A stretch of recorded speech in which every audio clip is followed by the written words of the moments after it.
So this transition into being, I guess, career focused to entrepreneurial, if I can call it that, focus. What have been the biggest things you've learned in that transition? Yeah, wow. So I did radio on Abu Dhabi for a year until Channel 4 poached me over to Dubai. So then I was at Channel 4 hosting The Breakfast Show for 5 years. And that was a grind. That was like 4 a.m. wake ups. It was a lifestyle choice. It really was. Doing a show from 6 to 10. I did that solidly for 5 years. We were named the #1 show in the country, you know, and I absolutely loved it and adored it. And you know, those years I was unemployed that I was telling you back in the UK, the power of visualization and manifestation is real. Like, I know Talk to me about it. We hear it and we see it and we consume so much stuff that just sounds so fuzzy. That's like, yeah, visualization, manifestation.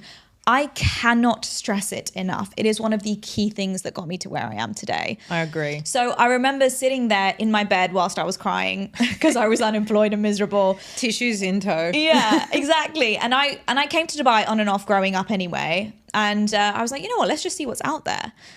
And I was on channel4dubai.com and I saw like the presenter lineup and all these faces. And I remember, like, I kid you not, Erica, I was sitting there for like an hour just staring at that lineup, staring and just visualizing myself in that lineup. And I kept saying, you're going to be there. You're going to be there. You're going to be there. And I mean, it didn't happen overnight. I would love to say that, but it happened literally a few years later where I was then hosting the breakfast show of that lineup.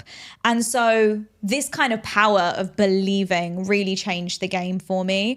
But that was a solid job. That was my dream job that I've been working all these years to be, you know, at the top of the game.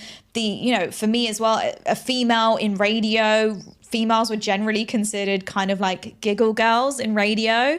The guy was the main guy and the girl would just kind of laugh at whatever the guy says. That is just a classic radio setup.